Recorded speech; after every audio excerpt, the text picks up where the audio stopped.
अब महाराज ऐसा सीधा कहते देवताओं को बड़ी चिंता होने लगी थी। देवताओं को चिंता होने लगी थी ये हो क्या रहा है।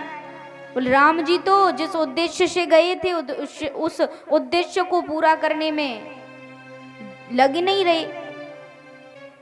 बोले ये तो गृहस्थ में प्रवेश कर गए और अब इनको कोई भाई नहीं है कि पृथ्वी का भार भी उतारना है, दुष्ट उस रावण का वध करना है।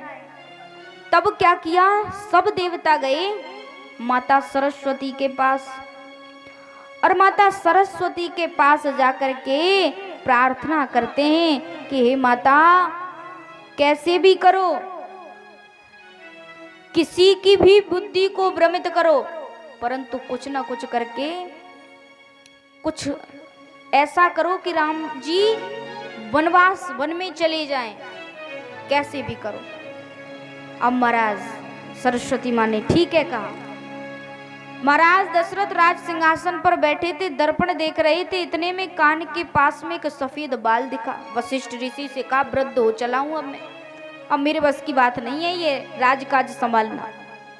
अब बोले ततः सर्व गुणोपेतम रामम राजीव लोचनम, सब सर्वगुण संपन्न है मेरा पुत्र राम और मुझे लगता है ज्येष्ठम राज्य अभिषेक्ष्यामि वृद्धो हम मुनिपुंगव, मैं भी तो वृद्ध हो चला हूं तो इसलिए ज्येष्ठ पुत्र को राम को राजा बनाना चाहिए।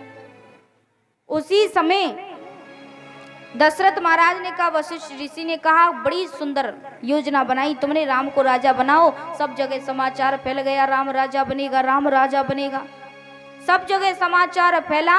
अब महाराज सब बड़े प्रसन्न हैं, कोई ऐसा नहीं है अयोध्या में जो दुखी हो, लेकिन एक है। कौन? कैकई की दासी। कौन थी? मंत्रा। मंत्रा ने जब सुना तो महाराज अब तो सोचने लगी कैसे भी राम राजा नहीं बनना चाहिए। कैकई के पास गई, अरे महारानी महारानी तुझे कुछ पता भी है या फिर खाए पिया और ऐसे ही मौज मस्ती में दिन काट रही है? कैकई बोली अरे मंत्रा क्या हुआ, क्यों चिल्लाती हुई आ रही है? बोले तुझे नहीं पता? बोले अरे राम राजा बनने वाला है, मैंने सुना है ऐसा। कैकई बोली अरे क्या बात करती है? हीरों का हार जो गले में पहन रखा था कैकई ने तुरंत उतार दिया और मंत्रा के गले में डाल दिया। मंत्रा तूने बहुत अच्छी खुशखबरी सुनाई मुझे, मैं तो बड़ी प्रसन्न हो गई। जैसी मंत्रा ने सुना, मंत्रा कहने लगी कोई असर नहीं हुआ इस कैकई पर। अब मंत्रा जैसी बुद्धि कौन लगावे? हाँ? मंत्रा जिस बुद्धि का प्रयोग कर रही थी उस बुद्धि को थोड़ी ना कैकई, कैकई तो बड़ा प्रेम करती है। लेकिन कहते हैं ना कि जब संग ही बिगड़ जाए तो फिर बुद्धि तो बिगड़ ही जाती है। इसलिए कहते हैं दुसंग सर्वथा त्याज्य, कुसंग का त्याग कर देना चाहिए। कैकई मंत्रा के साथ थी। मंत्रा कहने लगी हाँ हाँ खूब खुश हो ले, खूब प्रसन्न हो, तेरा क्या जाता है? अरे भाई पता तो जब चलेगा जब राम क्या बनेगा? राजा। और रानी कौन बनेगी? सीता। और फिर राजमाता कौन बनेगी? उन्हीं की माता कौशल्या। और तू क्या रह जाएगी फिर मेरे साथ खूब पोंछा घिसना, खूब झाड़ू लगाना, खूब ये दासत्व उसमें दासी बनकर रहना। दासी बनना पड़ेगा, कौशल्या की भी सेवा करना, सबकी सेवा करना। कैकई घबरा गई, क्या बात करती है मंत्रा? चुप! ये अपने मुंह से ऐसे कठोर वाणी निकाल रही है, कठोर शब्द निकाल रही, तुझे शर्म नहीं आती? महारानी से ऐसा कहती है। मंत्रा कहती है अरे महारानी आज आप महारानी हो लेकिन निश्चित नहीं है कल भी महारानी बनी रहोगी, क्या पता कल मेरी जैसी दासी बन जाओ। क्योंकि जो राजा बनेगा कमान भी उसी के हाथ में होगी, पूरे राज्य की। अब धीरे धीरे कैकई की बुद्धि परिवर्तन करने लगी। कैकई कहने लगी नहीं मंत्रा मैं दासी नहीं बनना चाहती, मंत्रा तू कुछ कर। मैं क्या करूं बता, तू उपाय बता। मंत्रा कहती है सुनो, याद है तुम्हें देवासुर संग्राम हुआ था? देवासुर संग्राम में महाराज दशरथ ने देवताओं की सहायता करी थी, तो उसमें महाराज दशरथ के रथ की धुरी जो थी टूट गई थी, रथ के पहिए में जो कील होती है वो टूट गई थी। उस समय कैकई ने अपनी अंगुली वहां लगाई थी। महाराज दशरथ जब तक युद्ध करते रहे तब तक उंगली को ऐसे ही लगाए रखा, हाथ की कन्नी अंगुली लगाई थी। तो महाराज दशरथ जब देवासुर संग्राम पूरा हो गया तो उस दिन शाम को जैसे ही सूर्यास्त हुआ, अब महाराज दशरथ ने देखा कैकई की उंगली की तरफ बिल्कुल रक्त बह रहा था। महाराज दशरथ बड़े प्रसन्न हो गए, आज ये न होती तो मैं परास्त हो जाता। उसी समय कैकई से कहा कि कोई वरदान मांगो, कोई 2 वरदान आज मैं तुम्हें दूंगा, मांग लो। कैकई ने कहा कि महाराज अब तो नहीं मांगती, पर समय आने पर पक्का मांग लूंगी। मंत्रा दासी थी, मंत्रा को बताया, मंत्रा ने कहा कि वही 2 वरदान आज तू मांग ले। कैकई कहती है क्या मांगू?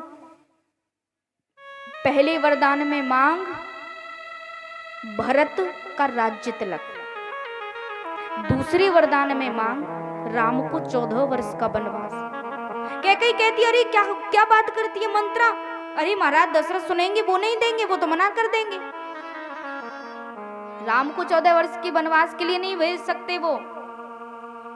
मंत्रा कहती है कि महारानी थोड़ा बुद्धि का प्रयोग करना, कुछ भी हो जाए परंतु मुंह तब ही खोलना जब महाराज राम की सौगंध खा ले। अच्छा हाँ, और ऐसा भी इसे त्यागो, बिल्कुल मलिन वस्त्र धारण करके कोप भवन में चली जाओ। कैकई ने राजसी वस्त्रों को त्याग दिया, मलिन वस्त्र धारण कर लिए, सब गहने सब रख दिए एक तरफ, कोप भवन में चली गई। हाँ, कोप भवन यानी जब पहले के समय में घर बनवाते थे तो एक कक्ष अलग से बनवाते थे। जब देवियां नाराज होती थी तो उस कोप भवन में जाकर बैठ जाती थी। अब कोप भवन में बैठती तो पति को पता चल जाता था कि आज देवी नाराज है।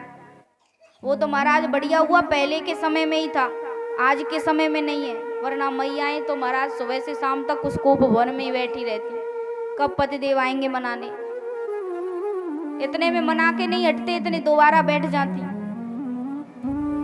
तो इसी प्रकार कोप भवन आज तो नहीं है पर पहले थे, तो कैकई बैठ गई वही कोप भवन में बैठ गई। जाकर महाराज दशरथ को पता चला, महाराज दशरथ तो बड़े प्रसन्न थे, राम राजा बनेगा, राम राजा बनेगा, सारी प्रजा की इच्छा पूरी होगी। अब तो सब चारों तरफ जहां खुशी का वातावरण है, कैकई कोप भवन में बैठी है, और जहां महाराज दशरथ को पता चला कैकई कोप भवन में है, जाते हैं कोप भवन में और जैसे देखते हैं कि अब ये कैकई की ये दशा देखी, मलिन वस्त्र धारण किए हुए पलंग पर नहीं लेटी है बल्कि उल्टी लेटी हुई है नीचे धरती में, बिना कुछ बस बिस्तर लगाए हुए। ऐसा जब दृश्य देखा महाराज दशरथ मनाने लगे, देवी क्या हुआ, महारानी क्या हुआ, क्या चाहती हो? अरे तुम्हें पता नहीं है, शायद किसी ने बताया नहीं। अच्छा अच्छा समझ गया, मैंने तुम्हें बताया नहीं, आके सबसे पहले तुम्हें बताना चाहिए था कि राम राजा बनने वाला है, इसलिए नाराज हो तुम कि सब जगह प्रचार प्रसार हो गए राम राजा बनेगा और तुम्हें मैंने आकर बताया नहीं। गलती है मेरी, महारानी क्षमा कर दो, मुझे सबसे पहले तुम्हें बताना चाहिए था। कुछ नहीं बोली कैकई। महारानी बोलती क्यों नहीं, बोलो ना। कैकई चिल्लाकर कहती है राम की सौगंध खाओ। बोले क्यों, बताओ तो सही। बोले राम की सौगंध खाओ, मेरे 2 वरदान मुझे चाहिए। अरे महारानी कैसी बातें कर रही हो, उसमें राम की सौगंध खाने वाली कौन सी बात है भाई, वरदान चाहिए, मैंने कहा था कि मैं दूंगा, और रघुकुल रीति सदा चली आई, प्राण जाए पर वचन न जाए। प्राणों को त्याग सकता हूं पर अपने दिए गए वचन को वापस नहीं ले सकता। मैंने देवासुर संग्राम में तब आपने जब मेरी सहायता की तब कहा था 2 वरदान दूंगा, तो अब दूंगा। राम की सौगंध खाने की क्या बात है, तुम मांगो। कैकई मंत्रा की सिकाई पढ़ाई थी। कैकई कहने लगी राम की सौगंध खाओ कि मुझे दोगे मैं जो मांगूंगी। दशरथ महाराज सोचते कि क्या मांगेगी, ज्यादा कुछ नहीं, ठीक है राम की सौगंध खा के कहता हूं मांगो क्या चाहिए। और जैसे ही आज कैकई ने सुना राम की सौगंध खा ली और बस क्या कह रही है, महाराज मुझे वरदान चाहिए, देहूं एक वर सुनहु प्राण प्रिय भावत जी का। कैकई कहती है कि सुनो स्वामी, पहला वरदान, सुनहु प्राण प्रिय भावत जी का, देहूं एक वर भरत ही टीका। पहला वरदान भरत का राज्य तिलक, राम का नहीं, मेरे पुत्र भरत का राज्य तिलक होना चाहिए। दशरथ महाराज ने कहा कि देवी ये तुम्हारी बुद्धि को किसने परिवर्तित कर दिया? तुम ही कहती थी कि मैं चारों पुत्रों में भेदभाव नहीं करती, और अब तुम्हारे इन वचनों से लग रहा है जब तुमने कहा कि मेरे पुत्र भरत का राज्य तिलक, यानी ये भेद बुद्धि कैसे आ गई तुम्हारे अंदर? कैसे देवी कैसे आ गई? ये मेरी महारानी कैकई नहीं हो सकती, जो समान रूप से सब चारों बच्चों से प्रेम करती थी, वो नहीं हो सकती। कौन हो तुम बताओ? बोले वही मैं महारानी कैकई, लेकिन आज मुझे पता चल गया, सब कुछ समझ गई हूं इसलिए कहती हूँ। महाराज दशरथ ठीक है कोई बात नहीं, दूसरा वरदान अब तक सुनते जा रहे हैं, लेकिन जब अगला वरदान कैकई ने कहा कि पहला वरदान सुनहु प्राण प्रिय भावत जी का, देहूं एक वर भरत ही टीका, और दूसरा तापस वेश विशेष उदासी, 14 वर्ष राम बनवासी, 14 वर्ष राम बनवासी। पछाड़ खाकर तुरंत महाराज दशरथ पृथ्वी पर गिर पड़े, जमीन पे गिर पड़े। आज रोम रोम रोने लगा महाराज दशरथ का। कैकई महारानी तू दुष्टनी है, तू महारानी नहीं है, तू माँ नहीं है, तू ये कैसी बातें कर रही है? कैकई कहती है हाँ महाराज, मुझे दूसरे वरदान में राम का 14 वर्ष का वनवास चाहिए, राम 14 वर्षों तक वन में रहे, ये वरदान चाहिए। अगर आप नहीं देते हो तो आपकी बदनामी होगी, अपयश फैलेगा। महाराज दशरथ किंग कर्तव्य विमूढ़ हो गए, धर्म संकट में पड़ गए। अब क्या करूं, ना करूं तो भी मेरी बेइज्जती, और हाँ करूं तो भी मेरा अपयश, में क्या करूं? बोलना चाहते महाराज दशरथ पर बोल नहीं पाते। आज सब जगह समाचार फैल गया कि अब महाराज दशरथ को क्या हो गया, महाराज दशरथ को क्या हो गया? राम जी कहने लगे कि क्या हुआ, पिताजी को जरा देख कर आऊं। बगल में कैकई खड़ी है और महाराज दशरथ से राम जी कहते हैं पिताजी तुम्हारी ये ऐसी अवस्था कैसे हुई? पिताजी ये हालत कैसी हुई? अभी तो आप खूब खुशी खुशी घूम रहे थे। कैकई कहती है जोर से चिल्ला कर, अरे राम इस हालत का जिम्मेदार भी तो तू ही है। महारानी की बात सुन करके जैसे ही महाराज आज दशरथ की आंखों से आंसू बह रहे, राम को देखकर और ज्यादा रो रहे हैं। राम जी कहते पिताजी आप ऐसा क्यों कर रहे हैं? और ये माँ आप ऐसा क्यों कह रही हैं? मेरी तरफ से कोई कमी है तो बताओ। बोले हाँ तुझ में कमी है, क्योंकि मैंने अपने 2 वरदान मांगे हैं। पहले वरदान में मांगा भरत का राज्य तिलक, दूसरे वरदान में मांगा राम को 14 वर्ष का वनवास। तुझे 14 वर्ष के लिए वन में रहना पड़ेगा। और महाराज ऐसे पुत्र श्री राम जी जिन्होंने ये तक नहीं पूछा कि माँ मेरी गलती क्या है, मेरा कसूर क्या है। हाँ क्यों देती है 14 वर्ष के लिए वन में, क्यों भेजती है मुझे?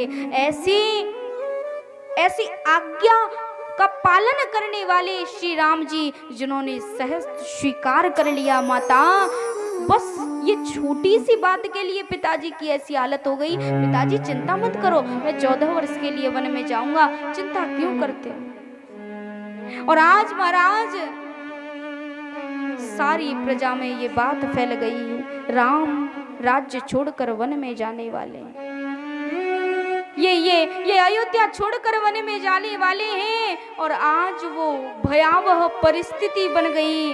राम जी ने वलकल वस्त्र धारण कर लिए। सीता जी हाथ जोड़कर कहने लगी, स्वामी मैं आपके साथ चलूंगी, मेरा क्या है यहाँ, पति का साथ निभाऊंगी, हर परिस्थिति में जब सुखी हो तो पति का के साथ रहूंगी, अब दुख आया है तो पति के साथ बिताऊंगी, वन में भी पति के साथ रहूंगी। लक्ष्मण जी आते, मैं भी भैया तुम्हारे साथ चलूंगा। सारी अयोध्या कहती है हम भी चलेंगे। राम, हे राम कहाँ जा रहे हो, मत छोड़कर जाओ हमें, मत छोड़कर जाओ। सारी अवधवासी बस राजमहल के आगे इकट्ठे हो गए और सब रोने लगे। एक भी ऐसा नहीं है, मंत्रा के अलावा एक भी ऐसा व्यक्ति नहीं है जो राम जी के जाने पर रोया ना हो। सबकी आंखों से आंसू निकलते हैं, सब रो रहे हैं, फूट फूट कर आंखों में आंसू हैं। राम जी, लक्ष्मण जी, सीता जी तीनों को सुमंत्र जी रथ में बिठाते हैं और जब रथ चलने को तैयार होता है तो केवल सब अवधवासियों के मुंह से एक ही बात निकलती है, एक ही बात निकलती है कि सूरज जैसे ज्योति बिन तरुवर जो फलहीन, राम बिना दशरथ विकल, जैसे जल बिनु मीन।